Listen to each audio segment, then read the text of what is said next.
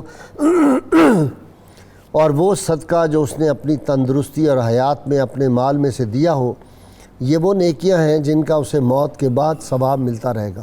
ناظرین کرام، آج ہم تاریخ اسلام کے اس عظیم قابل فخر فرزند کا تذکار پاک کرنے لگے ہیں۔ ایسا مجاہد 100 جنگیں زندگی میں جو تھی ان میں حصہ لیا اور ہر جہاد میں کامیابی نے اس کے قدم چومے۔ یہ رحمت کونین صلی اللہ علیہ وسلم کا ایسا عاشق صادق تھا کہ جو کہاں کہاں کا حکمران تھا۔ مصر میں اس کی حکومت تھی، شام میں، فلسطین میں، ترکستان میں، موصل میں، بلاد الاقرار میں۔ کون کون سے علاقے اس کے زیر نگیں تھے جہاں آج کئی ملک اسلامی ہیں۔ ناظرین کرام، لیکن سادگی کا یہ عالم ہے کہ سب کچھ جو تھا وہ اپنی رعایا پہ خرچ کیا کرتا تھا۔ اسی لیے لین پول جو مشہور مورخ ہے انگریز، اس نے بڑی خوبصورت بات لکھی۔ اس نے کہا دنیا کے شہنشاہ اپنے جاہ و جلال کی وجہ سے، اپنی عمارات کی وجہ سے لوگوں میں اپنا مقام اور وقار بناتے ہیں، جبکہ سلطان صلاح الدین ایوبی نے لوگوں کے دلوں میں ہردل عزیزی ان کی خدمت کی وجہ سے حاصل کی تھی۔ یہ کتنا بڑا مجاہد تھا، اللہ تعالیٰ اس کو کیسے کامیابیوں سے نوازتا تھا۔ 5 برس تک شاہی محلات موجود تھے، فاطمی بادشاہ جو محلات چھوڑ کے گئے تھے وہ سارے موجود تھے، لیکن 5 برس تک اس نے ٹینٹ میں زندگی گزاری۔ بارشیں مسلسل برستی تھی، طوفان آتے تھے اور اولے جو تھے وہ بھی برستے تھے۔ اس کے باوجود ان طوفانی ہواؤں میں بھی وہ اپنے ٹینٹ میں رہا۔ لوگوں نے پوچھا آپ کیوں نہیں کسی محل میں شفٹ ہو جاتے؟ اس نے کہا، اور پھر ایک سوال کسی نے یہ کیا جب وہ جمعہ پڑھنے کے لیے مسجد میں گئے تو اس مسجد کے جو خطیب اعظم تھے انہوں نے تقریر کرتے ہوئے کہا بعض لوگ جب اقتدار میں آتے ہیں تو ان کے چہرے شکن آلود رہتے ہیں، وہ کبھی مسکراتے نہیں ہیں۔ تو سلطان صلاح الدین ایوبی رحمۃ اللہ علیہ جب نکلے تو انہوں نے امام صاحب کو بازو سے پکڑا، ایک طرف لے جا کہا امام صاحب، جس آدمی کے آقا صلی اللہ علیہ وسلم نے جہاں تمام 1,24,000 انبیاء کی امامت کرائی ہو وہ مسلح غیروں کے قبضے میں ہو، بیت المقدس غیروں کے قبضے میں ہو، تو صلاح الدین ایوبی کے چہرے پہ مسرت کیسے آ سکتی ہے؟ میں اس دن مسکراؤں گا جس دن بیت المقدس میں میں جاؤں گا۔ ناظرین کرام، پھر وہ سلطان صلاح الدین ایوبی کب گیا؟ یہ بڑا ایمان افروز واقعہ ہے۔ 2 واقعات ان کی زندگی کے بے شمار واقعات ہیں، لیکن جو مجھے بہت زیادہ متاثر کرتے ہیں، ایک تو یہ ہے کہ یہ جب عکا کا مارکا درپیش تھا تو مخالف فریق کے جو تھے وہ رچرڈ نے درخواست بھیجی کہ آئے ہم بیٹھ کے کوئی بات چیت کرتے ہیں۔ تو سلطان نے جو الفاظ کے اس کو لین پول نے لکھا ہے، اس نے کہا کہ kings can not fight if they have met, ملاقات اب ہماری نہیں ہو سکتی، اب میدان جہاد میں آ گئے آمنے سامنے، اب لڑائی سے ہم فتح کریں گے۔ اور دوسرا جو اس کا کمال کا واقعہ ہے ناظرین کرام، وہ تو میں بعد میں سناؤں گا آپ کو، صرف اتنا عرض کر دیتا ہوں، جب اس کا وصال ہوتا ہے اس مجاہد کبیر کا، تو مفتی اعظم جو تھے انہوں نے کہا کہ جب دفن کرنے لگے تو انہوں نے کہا سلطان کی تلوار بھی لا کے اس کے ساتھ قبر میں رکھ دو۔ لوگوں نے کہا جی تلوار کیوں رکھے؟ انہوں نے کہا یہ اتنی وزنی تلوار، 2 دھاری تلوار، اب چلانے والا کوئی مسلمانوں میں باقی نہیں رہا، یہ سلطان ہی تھا یہ تلوار چلاتا تھا۔ ناظرین کرام، یہ کیسا عاشق رسول تھا، رحمت کونین صلی اللہ علیہ وسلم کے وہ دشمن کہا تھا کہ میں مدینہ میں جاؤں گا اور میں جا کے مسلمانوں کے پیغمبر کو، اور بڑے ہرزہ سرائی کے الفاظ جو میری زبان نہیں ادا کر سکتی، اور میں ان کو ان کی قبر انور سے نکالوں گا، ان کے جسد اطہر کو بے حرمتی کروں گا۔ پھر سلطان کے سامنے جب لائے، اسے کہا میں نے اپنی ساری زندگی میں کسی قیدی کو قتل نہیں کیا، کسی پہ تلوار نہیں اٹھائی، تمہیں ایک موقع تو دیتا ہوں کہ تم توبہ کرو اور اسلام میں داخل ہو جاؤ۔ اسے کہا بادشاہ ایسا نہیں کرتے۔ سلطان نے اپنے ہاتھ سے اس کی گردن اتاری، اسے کہا رحمت کونین میرے آقا و مولا صلی اللہ علیہ وسلم کی عرضہ سرائی کوئی کرے اور میرے سامنے رہے۔ یہ پہلا اور آخری اس کے ہاتھ سے قیدی قتل ہوا تھا جو رینالڈ تھا، اس کو انہوں نے قتل کیا تھا۔ ناظرین کرام، یہ غیرت مند، یہ 100 جنگوں میں حصہ لینے والا، پھر بستر پہ ان کو موت تو ان کی شہادت کی تھی، چاہے بستر پہ آئی، کیوں آئی یہ بھی ایک بڑا تاریخی واقعہ ہے، یہ آگے جب چلیں گے تو میں آپ کو بتاؤں گا۔ میں اپنے مہمانوں کا تعارف کرانے سے پہلے بس یہ کہہ دوں کہ وہ جو علامہ نے کہا تھا نا کہ ہر لحظہ ہے مومن کی نئی شان نئی آن، گفتار میں کردار میں اللہ کی برہان، اور قہاری و غفاری و قدوسی و جبروت، یہ 4 عناصر ہو تو بنتا ہے مسلمان، یہ غازی یہ تیرے پراسرار بندے جنہیں تو نے بخشا ہے ذوق خدائی، 2 نیم ان کی ٹھوکر سے صحرا و دریا، سمٹ کر پہاڑ ان کی ہیبت سے رائی۔ ناظرین کرام، جب بھی صلاح الدین ایوبی کا ذکر آتا ہے میں آپ کے سامنے قسم کھاتا ہوں میرے قلب و ذہن کی عجیب حالت ہوتی ہے۔ اللہم صلی علی سیدنا و مولانا محمد وعلی سیدنا علی و سیدتنا فاطمہ و سیدتنا زینب و سیدنا حسن و سیدنا حسین وعلی آلہ و صحبہ و بارک وسلم۔ اللہم صلی علی سیدنا و مولانا محمد وعلی سیدنا علی و سیدتنا فاطمہ و سیدتنا زینب و سیدنا حسن و سیدنا حسین وعلی آلہ و صحبہ و بارک وسلم۔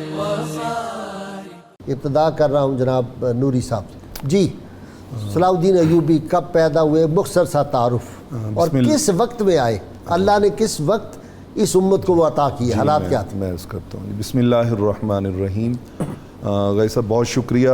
میں بھی آغاز جو ہے وہ حضرت علامہ اقبال علیہ الرحمہ کے ایک پیغام سے کرنا چاہوں گا، اور مجھے تو اس کلام کا ایک لفظ جو ہے اگر اس کو اپنے پریکٹیکل فارم میں دیکھنا ہو تو حضرت سلطان صلاح الدین ایوبی رحمۃ اللہ تعالی علیہ، علامہ نے کہا تھا یہ پورب یہ پچھم چکوروں کی دنیا، میرا نیل گوں آسماں بے کرانہ، حمام و کبوتر کا بھوکا نہیں میں، کہ ہے زندگی باز کی زاہدانہ، پرندوں کی دنیا کا درویش ہوں میں، کہ شاہی بناتا نہیں آشیانہ، اور جھپٹنا پلٹنا پلٹ کر جھپٹنا، لہو گرم رکھنے کا ہے ایک بہانہ، اور ہوائے بیاں باں سے ہوتی ہے کاری۔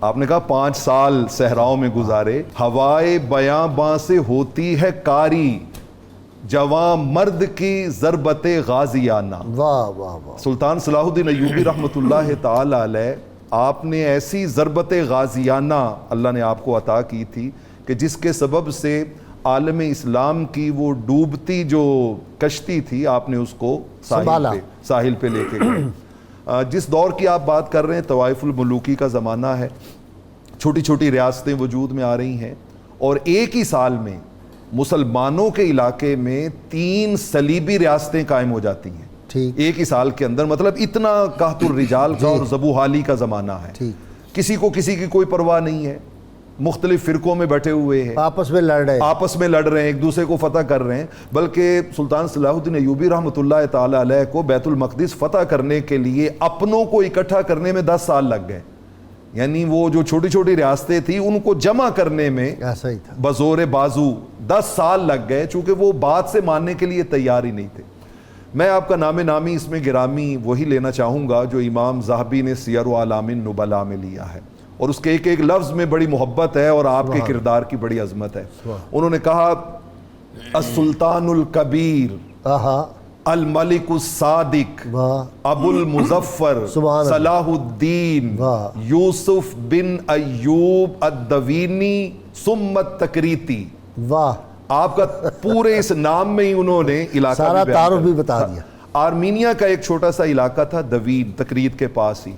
تو آپ کا جو آباء و اجداد تھے وہ وہاں سے بلونگ کرتے تھے اور آپ کا تعلق جو ہے وہ کرد قبیلے کے ساتھ تھا.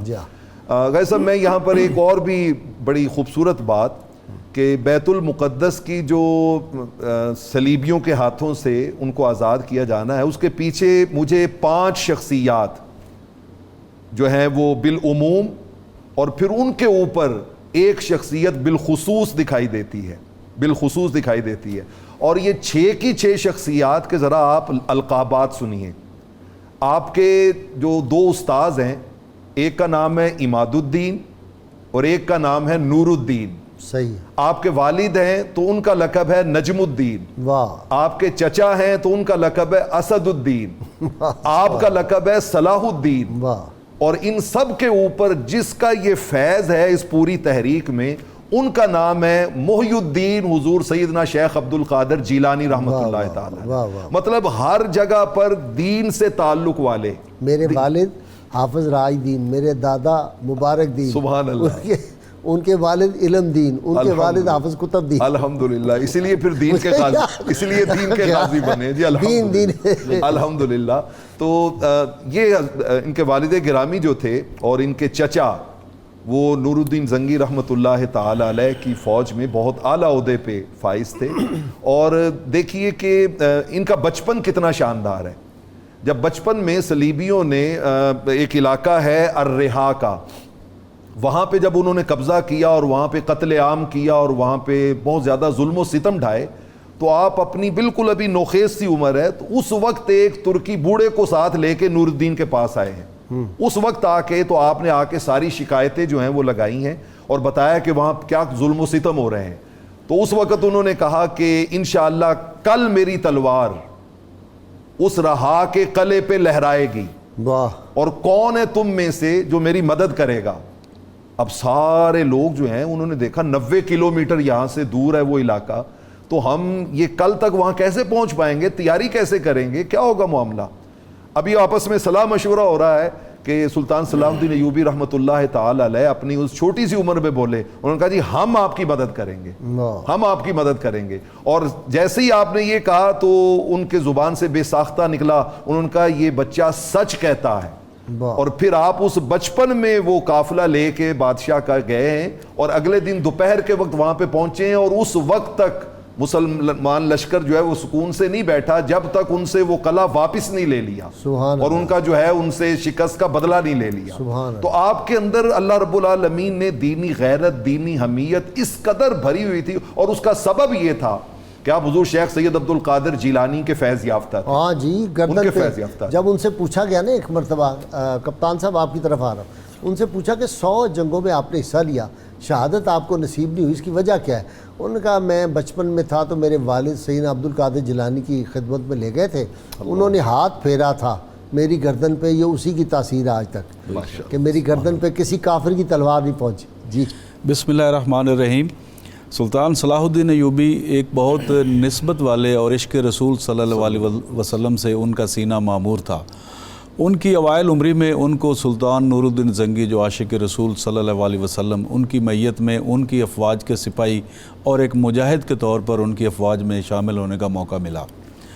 سلطان صلاح الدین ایوبی جو جن حالات میں انہوں نے اپنا مصر پر حکومت قائم کی, اس میں جو علاقہ ہے جو آج کل موجودہ مصر ہے اور ایتھوپیا کا حصہ, جو افریقہ کا جو ایسٹرن سائیڈ ہے, جو ریڈ سی جس کو ہم کہتے ہیں, سعودی عرب کا جو آج کل حجاز کا جس کو علاقہ کہتے ہیں, کہ جو عربین پیننسولن کا ویسٹرن حصہ اور اس کے افریقہ کا ایسٹرن, اس کے درمیان میں یہ سمندر کی پٹی ہے. تو اس وقت جو آمد و رفت کا جو طریقہ تھا وہ سمندری سفر سمجھا جاتا تھا. تو جو جب جیسا کہ علامہ صاحب نے فرمایا کہ 1 سال کے عرصے میں 3 بلکہ میرے مطالعے کے مطابق 4 صلیبی عیسائی حکومتیں قائم ہو گئی تھیں، جن میں سے ایک یروشلم کا جو شہنشاہ ہے اس نے حکومت قائم کر لی تھی۔ اگر آپ پہلی صلیبی جنگ کے جائیں گے وجوہات کے اوپر، تو اس وقت جو پوپ تھا جس کا نام اربن II تھا، اس نے ایک کال کی تھی اور کہا تھا کہ یہ جو صہیون جو علاقہ ہے، زائن اس کو کہتے ہیں، یہ ایک پہاڑی حصہ ہے، تو ایسے میں اللہ تعالیٰ جل شانہ اپنا ان کا ایک نظام ہے کہ وہ ایک مجاہد، کوئی آدمی، کوئی سفیر بھیج دیتے ہیں، اور اپنا مقصد جو ہے وہ ابابیل بھی جو ہے وہ ہاتھیوں کو شکست دے دیتے ہیں۔ تو صلاح الدین ایوبی جو تھے، ان کی بلکہ یہ وصیت تھی، آپ نے ذکر کیا ان کی تلوار کا، انہوں نے کہا تھا کہ میری تلوار میرے ساتھ دفن کرنا، روز محشر میرے خدا کے حضور یہ میرے گواہی ہوئے گی کہ میں نے جہاد کیا۔ جہاد اور دین اسلام دو بالکل پیرلل سائڈ بائی سائڈ، ہاں لازم و ملزوم ہے۔ جہاد کے تصور کے بغیر دین اسلام جو ہے صحیح طریقے سے چل نہیں سکتا، اور حکمرانوں پر لازم ہے کہ وہ اس کا انتظام کریں۔ قرآن کریم میں اللہ تعالیٰ نے یہ فرمایا ہے، ام حسبتم ان تدخلوا الجنۃ ولما یعلم اللہ الذین جاہدوا منکم ویعلم الصابرین، اور پھر ایک اور موقع پر فرمایا کہ وَلَقَدْ كُنْتُمْ تَمَنَّوْنَ الْمَوْتَ مِنْ قَبْلِ أَنْ تَلْقَوْهُ فَقَدْ رَأَيْتُمُوهُ، کہ تم موت کی تمنا کرتے تھے کہ جی ہمارے تک آئے، ہم یہ کریں گے، ہم یہ کریں گے۔ مسلمانوں کے بڑے ارادے بڑے بلند ہوا کرتے تھے اور جہاد کی خواہش کرتے تھے، اور جب جہاد کا موقع سامنے آیا تو اس کے اوپر ان کا امتحان ہوا، تو کچھ امتحان میں پوری طرح کامیاب نہ ہوئے، تو رسول اللہ صلی اللہ علیہ وسلم نے پھر ان کو معاف بھی کیا۔ بڑے مشہور واقعات ہیں جنگ احد والے۔ تو جہاد لازم و ملزوم، اور اس کے لیے اللہ تعالیٰ نے جو شخصیات منتخب کرنی ہوتی ہیں، یہ کوئی ایکوائرڈ کوئی سائنس یا نالج نہیں ہے۔ جہاد مجاہد کے اندر سے ایک طوفان اٹھ رہا ہوتا ہے۔ تو جس طرح جیسا کہ میں نے بتایا کہ عیسائیوں کے لیے بھی وہ مقام اسی طرح مقدس ہے جس طرح مسلمانوں کے لیے ہے، اور جس طرح ہمارے دین کے اندر جہاد کا ایک کانسیپٹ موجود ہے، عیسائیوں نے بھی اپنا وہ جو جذبہ ہے کہ جی اپنے ارض مقدس کو بچایا جائے، اس کی کال کی، اور پورے یورپ کی جو فوجیں ہیں ان کی ملٹری طاقت کو اکٹھا کیا۔ اس سے قبل کبھی بھی رومن امپائرز جتنی بھی ہیں یورپ کی، اور فرینچ امپائرز اور لیٹن امپائرز، ان کے خلاف مسلمانوں کی مٹ بھیڑ کبھی نہیں ہوئی اس طریقے سے۔ عبد الرحمن الداخل وہ جب اسپین میں داخل ہوئے اور انہوں نے یورپ کا سفر کیا، تو جرمنی کے محاذ پر کچھ فرانس کا حصہ بھی انہوں نے فتح کیا، اور پھر وہ وجوہات سب کے سامنے ہے کہ مسلمانوں کے لشکر کے اندر وہ اتحاد، وہ قوت نہیں رہی، تو امیر نے جو ہے اس وقت کے جو امیر تھے انہوں نے جہاد کا جو ہے وہ ابینڈن کر دیا کہ اس کو بند کر۔ تو یہاں یہ آ گئے، انگلینڈ والا بھی آ گیا، اور جو شاہ فرانس تھا فلپ یہ بھی آ گیا، یہ فلپ بھی آ گیا، جرمنی کا بھی بادشاہ آ گیا۔ اور آپ دیکھیے کہ سلطان کا عزم مصمم، انہوں نے یہ عہد کیا کہ اس شاتم رسول صلی اللہ علیہ وسلم، اس کی گردن میں اپنے ہاتھوں سے اڑاؤں گا۔ جب اس کی گردن اڑا رہے تھے تو جو گائے آف لوزگنن تھا، جو دوسرا بادشاہ تھا، تو اس نے سمجھا کہ میرے ساتھ بھی یہی سلوک ہوئے گا، تو یہ تو بڑی سختی والا رویہ ہے۔ تو سلطان نے اس کو بلا کر کہا کہ تم مت ڈرو، یہ ساری بادشاہوں کو قتل نہیں کیا کرتے، یہ شاتم تھا اور ساری حدیں پار کر کے گیا تھا، تمہارے لیے عام معافی ہے، جاؤ دنیا میں امن قائم کرو اور خلق خدا کے ساتھ سلوک سے رہو، اور ان کے دین کے اوپر ان کو چلنے کی اجازت دے دو۔ اور جب جو یورپین جو ہیں، جو مورخین ہیں اور جو رائٹرز ہیں، انہوں نے سلطان کو بڑے کمال الفاظ میں یاد کیا ہے۔ بہت ہی غیر متنازع شخصیت سلطان کی رہی ہے۔ اب دانتے نے جو اس کی جو ہے وہ بڑی تعریف ہے جی، یوسف عرفان 1099 ہے جب انہوں نے قبضہ کیا بیت المقدس پہ آ کے، اور وہ تحقیق کیا مسلمانوں کو، 70,000 تعداد ہے جو وہاں مسلمان شہید کیے ہیں، اور وہ کوئی لڑنے والے بھی نہیں تھے، سب جو عام شہری تھے ان کو بھی، ہاں ان کے ٹکڑے کیے انہوں نے۔ لیکن پوری تاریخ اسلام میں آج آپ کے سامنے یہ عرض کر رہا ہوں ایک طالب علمانہ، کبھی مسلمانوں نے قیدیوں کو قتل نہیں کیا، کبھی شہریوں کو قتل پرامن کو نہیں کیا، پوری ہماری تاریخ میں کوئی شک نہیں۔ بسم اللہ الرحمن الرحیم۔ میں آپ سب کا بڑا شکر گزار ہوں کہ آپ لوگ ان موضوعات پہ یعنی بحث کرتے ہیں، باتیں کرتے ہیں۔ بیسیکلی یہ عظمت رفتہ کو تازہ اور بحال کرنے کی ایک جستجو ہے۔ اگر ہم صلاح الدین ایوبی کا زمانہ دیکھیں تو حضرت علامہ کا بڑا پیارا ایک شعر ہے، جی آگ ہے اولاد ابراہیم ہے نمرود ہے، ٹھیک ہے، کیا کسی کو پھر کسی کا امتحان مقصود ہے؟ ٹھیک ٹھیک. اور یہاں پر جو اصل بات ہے کہ صلاح الدین ایوبی جو تھے وہ دین اور وطن سے مخلص تھے، ٹھیک. اور یہ اخلاص جو تھا اس کے پیچھے ایک لڑی تھی، جیسے عماد الدین زنگی ہیں، نور الدین زنگی ہیں، پھر یہ صلاح الدین ایوبی ہیں. نور الدین زنگی جو ہیں انہوں نے وہ فضا تیار کی تھی، راستہ بنایا تھا جو صلاح الدین ایوبی کی کامیابی کا راز ہے، مگر اس کے پیچھے اور تربیت بھی کی تھی. جی تربیت بھی کی تھی. اور اس کے پیچھے سب سے بڑی بات جو ہے وہ سیدنا عبدالقادر جیلانی رحمۃ اللہ علیہ کی خدمات ہیں، کہ جہاں انہوں نے ان کرتوں کو فتح اسلام سے آشنا کیا، وہاں کرد انہوں ہیں نے بڑے دلیر. جی یہ بالکل. قوم کردوں کی شروع جی سے ہی بڑے بالکل. اور یہ جنگجو بڑی ہیں. حیرانی کی بات ہے، تکریت جو علاقہ ہے صدام حسین کا علاقہ بھی وہی ہے، وہی ہے. پیدائش کا وہی ہے. میں گیا ہوں دیکھا اور ہے. یہ علاقے جو تھے یہ کیسر و کسرا کے جانشین تھے صلاح الدین ایوبی. یہ یمن، یہ شام، مصر، عراق، ایران کے علاقے اور پھر حجاز مقدس.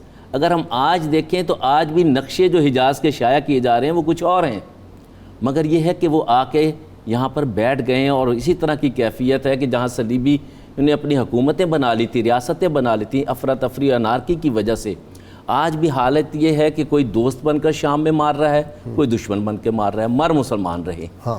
اور جس ہر جگہ ہی، ہر جگہ میدان جنگ بھی ہمارا، جی سرزمین بھی ہماری، اور بندے بھی دونوں طرف سے ہمارے مر رہے اس میں جو سب سے بڑی بات ہے کہ صلاح الدین ایوبی جہاں بہت بڑے مجاہد تھے وہاں بہت بڑے منتظم بھی تھے، منتظم، مدبر اور مدبر تھے، پلانر. اور انہوں نے 3-4 باتیں جو ان کی کامیابی کا راز تھیں اس میں یہ تھا کہ وہ دشمن کے دشمن تھے، دوست کے دوست تھے. انہوں نے کبھی دوست کو دشمن نہیں بنایا اور دشمن کو دوست نہیں بنایا، کبھی دھوکہ نہیں کیا. کمال کی دھوکہ بات دینے ہے. کا تصور دشمن کو ہی بھی دھوکہ نہیں دیا. نہیں کبھی نہیں.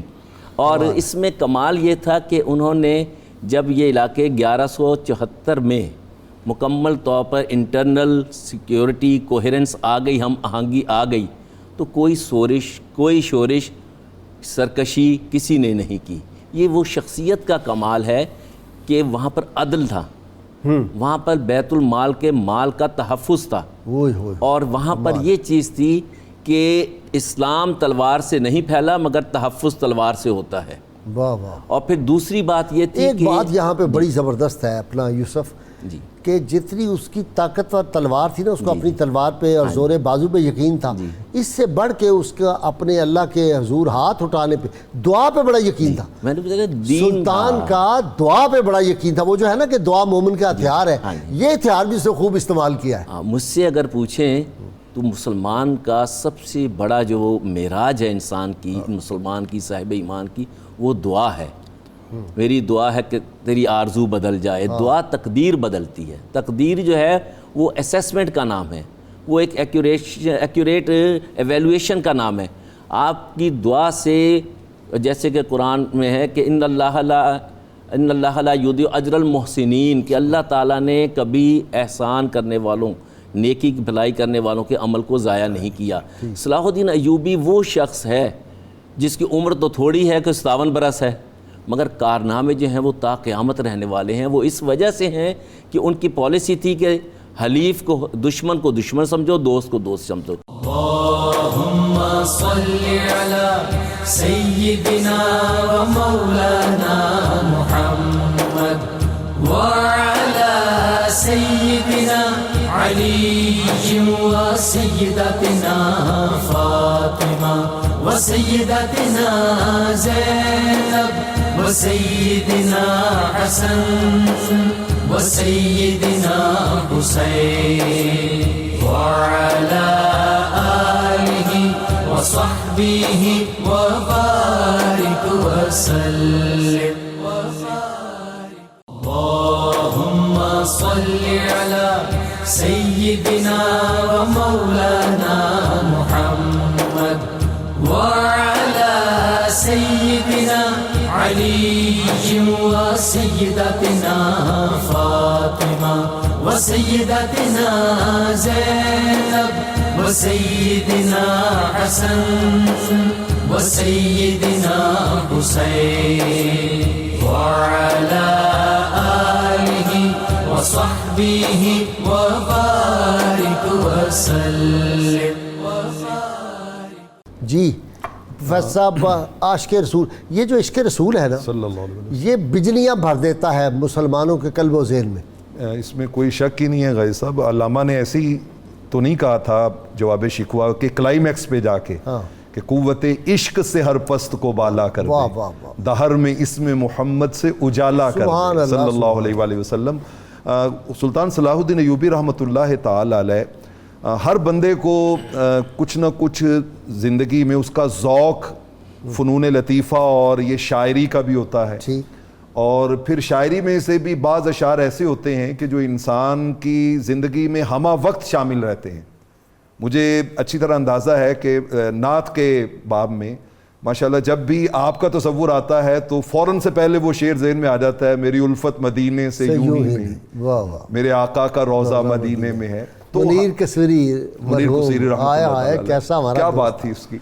تو اسی طرح سلطان صلاح الدین ایوبی رحمۃ اللہ تعالی علیہ آپ بھی عشق رسالت مآب صلی اللہ علیہ وآلہ وسلم میں آپ دیکھیں نا کہ وہ جو آپ نے بات کی کہ انہوں نے کہا تھا کیف اضحک والقدس فی یدی اعدائہ، میں کیسے مسکراؤں جبکہ ہمارا بیت المقدس جو ہے وہ اس کے پیچھے بھی عشق رسالت مآب صلی اللہ علیہ وآلہ وسلم ہے.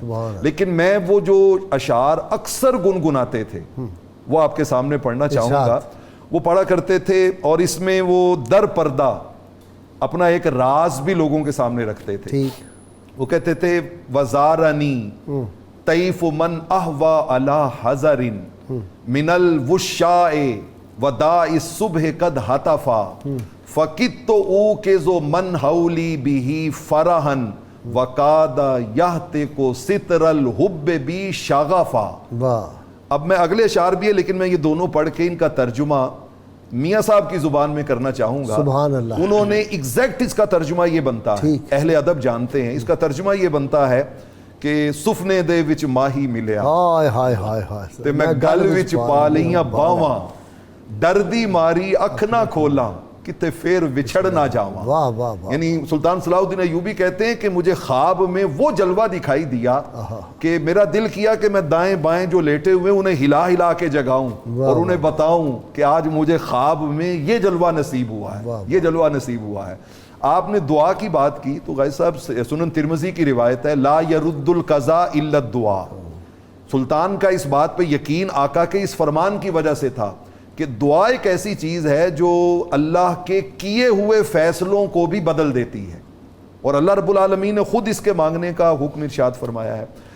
آپ دیکھیے کہ سلطان کی دعا جو اکثر وہ مارکوں میں مانگا کرتے تھے، جب بہت زیادہ معاملہ گھمبیر ہو جاتا نا تو وہ کہتے الہی قد انقطعت اسباب الارضیہ، یا اللہ جو زمین کے وسائل اور اسباب تھے نا وہ تو میرے سارے منقطع ہو گئے، ان پر میرا کوئی بھروسہ نہیں رہا.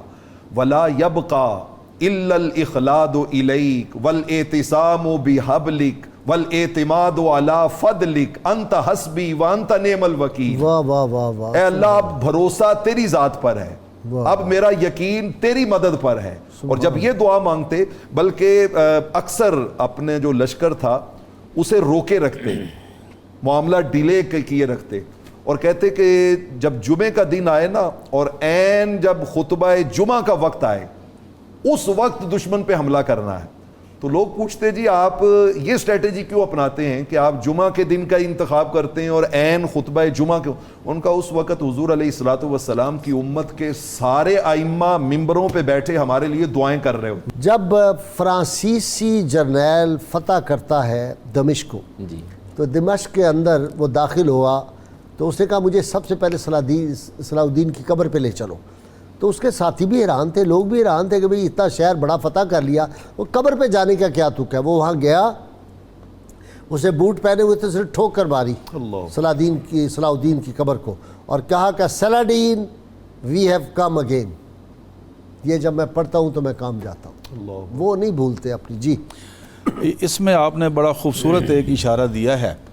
سلطان صلاح الدین ایوبی کا جو مقصد جہاد تھا ذرا اس کو ہم تھوڑا سا ڈسکس کریں. ٹھیک. انہوں نے یہ جو جہاد کیا یہ کوئی ذاتی جاہ و جلال، کوئی ایکسپینشنزم، کوئی توسیع پسندانہ عزائم ان کے نہیں تھے، بلکہ وہ عالم اسلام کے نمائندہ تھے۔ جب مصر میں حکومت قائم کی تو اسی وقت انہوں نے مصر کی جو پرنسپیلٹی تھی اس کے الحاق کا اعلان کیا۔ سلطان جو خلیفہ المستعدی تھے، ایک مرکزیت کے وہ قائل تھے، اور جہاں تک ان کی عدل و انصاف کی جو حکومت ہے اس کی یہ مثال ہے کہ جو قیدی تھے جن سے تاوان وصول کرنا تھا، ایک پروکلیمیشن جاری کیا گیا جس کی آج کل تاوان کی قیمت جو ہے وہ $50، تقریباً 6,000 یا 7,000 روپے، جو جنگ کے اخراجات تھے، یہ فی کس دیتے جائیں اور ان کو آزاد کرتے جائیں، ان کو قیدی غلام بنانے کی طرف نہیں گئے۔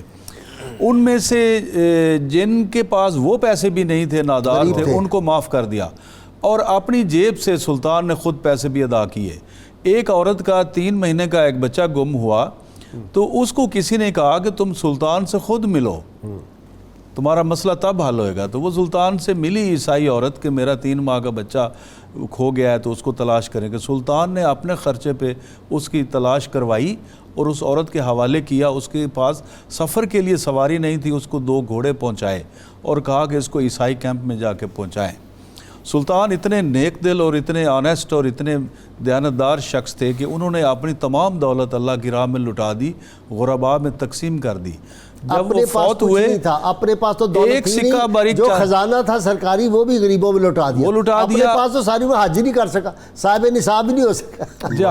اور بہاؤالدین ابن صدر اور الشداد جو ان کے جو مورخ تھے، بایوگرافیز لکھتے رہے، ان کے مطابق ان کی تدفین کے لیے پیسے نہیں تھے۔ ہاں جی، یہ ہمارے قرض لے کے، سرکاری خزانے سے قرض لے کے ان کی تجہیز اور تکفین کی گئی۔ اللہم صلی علی سیدنا و مولانا محمد وعلی سیدنا علی و سیدتنا فاطمہ و سیدتنا زینب و سیدنا حسن وسيدنا حسين وعلى آله وصحبه وبارك وسلم اللهم صل على سيدنا ومولانا محمد وعلى سيدنا علي وسيدتنا فاطمة وسيدتنا زينب وسيدنا حسن وسيدنا حسين وعلى آله وصحبه وبارك وسلم۔ آپ صلاح الدین ایوبی کی ساری زندگی کے احوال اور اعمال دیکھتے چلے جائیں، بے شک، اور رحمت کونین صلی اللہ علیہ وسلم کی سیرت پاک آپ کے سامنے ہو۔ بے شک۔ اب آپ دیکھیے کہ مکہ میں قحط پڑا اور ثمامہ بن اسال کو بلایا کہ تم نے گندم بند کر دی یا نہیں، 2 گندم، وہاں کے بچے بھوکے مر رہے ہیں، ٹھیک ہے جی۔ صلاح الدین ایوبی، رچرڈ بیمار ہوا، طبیب بھی بھیجا اس کے لیے، پھل بھی بھیجے اس کے لیے۔ جب فتح کیا بیت المقدس تو وہاں کے لوگوں کو اجازت دی تم جا سکتے ہو، جو چاہو لے جاؤ، جن کے پاس سواری تھی ان کو سواری بھی دی اور سب کو معاف کر دیا۔ وہ لا تثریب علیکم اليوم، وہ نقشہ آپ کو نظر آتا ہے ہر لمحے جب دیکھتے ہیں تو یہ عجیب و غریب معاملہ نظر آتا ہے۔ بالکل ایسے ہی ہے جی۔ قرآن مجید فرقان حمید نے جو کہا کہ لقد کان لکم فی رسول اللہ اسوۃ حسنہ، تو چونکہ ان کی تربیت ٹوٹل دینی ماحول میں ہوئی تھی، لہٰذا ان کا رول ماڈل ہی نبی اکرم صلی اللہ علیہ وسلم کی ذات اقدس تھی۔ یعنی قبلہ کیپٹن صاحب نے جو بات کی کہ وہ کچھ عرصہ پہلے ہی، جسٹ 88 ایئرز بیفور، اسی بیت المقدس کی جگہ پر وہ AJ گرانٹ نے اپنی کتاب میں اس نے خود لکھا ہے، اس نے کہا تھا کہ خون اتنا بہا تھا کہ انہوں نے وہاں سے یورپ میں جب وہ خوشخبری بھیجی تو انہوں نے کہا جب ہم انٹر ہوئے تھے اپنا ٹیمپل آف سولومن میں تو ہمارے گھوڑوں کے جو گھٹنے تھے وہ بھی خون کے اندر ڈوبے ہوئے تھے، وہ بھی اس کے اندر ڈوبے ہوئے تھے، اتنا خون بہ رہا تھا۔ اب اگر چاہتا سلطان تو اس کا بدلہ جو ہے وہ لیا جا سکتا تھا، سارے اس کے ایک اشارے کے رحم و کرم پہ تھے، لیکن انہوں نے وہی فتح مکہ والا سلطان صلاح الدین ایوبی علیہ الرحمہ کی میں جو بات عرض کرنے لگا تھا، علم دوستی، کہ آپ از خود حافظ قرآن تھے، حافظ قرآن تھے، اور رات کو آپ کی حفاظت کے لیے جو لشکر کے مجاہدین مقرر ہوتے، آپ آرڈر جاری کرتے کہ ان کو مقرر کرو جو حفاظ قرآن ہو، اور جو وہ آ کے حفاظت کے لیے انہوں نے ساری رات جاگنا ہوتا تھا، تو آپ بھی جا کے انہیں کہتے کہ یار تم مجھے قرآن سناؤ، میں تمہیں قرآن سناتا ہوں. اللہ تو ساری رات جو ہے وہ ایک دوسرے کو قرآن ہی سناتے رہتے. غازی صاحب، یہاں پر میں اپنے فوجی بھائیوں کے لیے سلطان صلاح الدین ایوبی کی زندگی کا ایک بڑا خوبصورت واقعہ عرض کرنا چاہوں گا کہ کسی نے پوچھا کہ سلطان آپ کو کسی جنگ میں شکست کیوں نہیں ہوتی، ہر جگہ آپ کو فتح و نصرت نصیب ہوتی ہے، تو اس کا سبب کیا ہے؟ انہوں نے کہا کہ تم رات کو آنا، میں تمہیں رات کو اس کا جواب دوں گا. اب وہ سوال کرنے والا رات کو آ گیا، آپ نے اسے پکڑا اور لے کے اپنے لشکر کے خیموں کی طرف چلے گئے. اب ایک خیمے کا پردہ اٹھایا تو اندر مجاہد قرآن پڑھ رہے ہیں، دوسرے کا اٹھایا تو اندر نفل پڑھ رہے ہیں، تیسرے کا اٹھایا تو اندر مجاہد دعائیں مانگ رہے ہیں. تو آپ نے ایک تاریخی جملہ کہا، انہوں نے کہا کہ من ہینا تأتی النصرۃ، فرمایا میری کامیابی یہاں سے آتی ہے. یہ ہے ماحول میرے مجاہدوں کا اور میرے فوجیوں کا کہ جس کے سبب سے اللہ رب العالمین مجھے فتح و نصرت عطا کرتا ہے. اور یہی اسوہ صحابہ کا تھا کہ وہ قائم اللیل تھے اور دن کو وہ مجاہد بن کے اللہ کے دین کی سربلندی کے لیے کوشش اور سٹرگل کرتے تھے. تو سلطان صلاح الدین ایوبی رحمۃ اللہ، بلکہ آپ کو حدیث سے اتنی محبت تھی کہ آپ نے علم حدیث کی ایک ایسی مجلس بپا کی کہ آپ نے خود کہا کہ نہ اس سے پہلی ایسی مجلس کسی نے قائم کی ہے اور شاید نہ میرے بعد کوئی ایسی مجلس قائم کرے. جنگ ہو رہی ہے، تلواریں چل رہی ہیں، تیر چل رہے ہیں، اور بیچ میں تھوڑا سا گیپ آیا ہے، تو آپ نے کہا سارے بیٹھو اور میں آپ کو حضور علیہ الصلوۃ والسلام کی حدیثیں سناتا ہوں. آپ نے حدیثیں سنانی شروع کر دی اور مجاہدین اس لمحے بھی احادیث کو سن کے اپنے جذبہ ایمانی کو جو ہے وہ جلا دے. سلطان صلاح الدین ایوبی رحمۃ اللہ تعالی علیہ کے وصال کے حوالے سے میں عرض کرنا چاہوں گا، چونکہ خود حافظ قرآن تھے. تو ابو جعفر القرطبی کہتے ہیں کہ وقت نزا میں آپ کے پاس بیٹھا ہوا تھا. اچھا. 3 دن تک آپ پر غشی کی کیفیت رہی نا، آپ ہوش میں نہیں آئے. تو 3 دن کے بعد کہتے ہیں تھوڑا سا ہوش آیا نا، تو اس وقت میں سورہ حشر کی آیتیں پڑھ رہا تھا. واللہ الذی لا الہ الا هو عالم الغیب والشہادہ هو الرحمن الرحیم. کہتے ہیں سلطان نے آنکھیں کھولی اور آنکھیں کھول کے ایک ہی جملہ کہا، ان کا تم بالکل صحیح پڑھ رہے ہو. اس وقت بھی یعنی سماعت قرآن جاری ہے اور دھیان اس طرف ہے کہ یہ سنانے والا قرآن ٹھیک پڑھ رہا ہے یا ٹھیک نہیں پڑھ رہا. اور کیسا هو اللہ الخالق البارئ المصور، بے شک ایسے ہی، بے شک ایسے ہی. تو یہ ان کی قرآن و حدیث اور دین اسلام سے محبت تھی جو ان کی اصل طاقت تھی. اصل طاقت ان کی طاقت، نہ تیغ و تیر پر تکیہ، نہ خنجر پر، نہ بھالے پر بھروسہ تھا، تو ایک سادی سی کالی کملی. بلکہ جیسے اگر آپ اجازت دیں تو میں علامہ کی بات پہ بات ختم کرنا چاہوں گا. انہوں نے کہا تھا ہو صداقت کے لیے جس دل میں مرنے کی تڑپ، پہلے اپنے پے کرے خاکی میں جاں پیدا کرے. اور سلطان کیا کرتے تھے، انہوں نے اس کو یوں بیان کیا، سوئے گردوں نالائے شبگیر کا بھیجے سفیر. سوئے گردوں نالائے شبگیر کا بھیجے سفیر، رات کے تاروں میں اپنے رازداں پیدا کرے. جی ہاں جی. دیکھیں جی، جو عوام کی فلاح و بہبود تھی نا، اس پہ بڑا زور دیا، اور واقعی قومیں جنہوں نے ترقی کی ہے انہوں نے علم سے ہی ترقی کی ہے. علم سے ترقی. جی. مسلمانوں کے کیے ہوئے ہمارے بزرگوں کے کام کو، علمی کام کو، تحقیقاتی کام کو انہوں نے آگے بڑھایا، اور تعلیم مفت تھی. ایک بڑے اہم واقعے کا ذکر کرنا چاہوں گا کہ سلطان جو تھے ان کا یہ بڑا ایک ان کی خواہش تھی کہ یروشلم کی جو فتح ہے وہ بغیر خون بہائے جو ہے وہ کر لی جائے. جب فتح کے قریب آ گئے تو رچرڈ نے معاہدے کی درخواست کی. تو ایک تحریری معاہدہ ہے، اس کا ذکر یہ کروں گا کہ کہا گیا کہ آئندہ سے یروشلم مسلمانوں کے قبضے میں رہے گا. اس وقت سے ہمیں عالم عیسائیت نے لکھ کے دیا ہوا ہے کہ یہ مسلمانوں کا ہے. بہت شکریہ جی آپ کا کپتان صاحب، آپ کا بھی، یوسف آپ کا. کتاب الشفا سے نسخہ ہے جی دشمن کو مغلوب کرنے کا. جنگ کی حالت میں اللہ تعالیٰ کا اسم مبارک یا خالق کو 300 بار پڑھ کر دشمن کی طرف پھونک دیں، انشاءاللہ دشمن مغلوب ہو جائے گا. شرط یہ اول و آخر 11 مرتبہ کوئی بھی درود پاک جو آتا ضرور پڑھیں. سلطان صلاح الدین ایوبی فرماتے ہیں اگر اسی قوم کو بغیر جنگ کے شکست دینی ہو تو اس قوم کے جوانوں میں بے حیائی پھیلا دو. اللہم صلی علی سیدنا و مولانا محمد وعلی سيدنا علي وسيدتنا فاطمة وسيدتنا زينب وسيدنا حسن وسيدنا حسين وعلى آله وصحبه وبارك وسلم.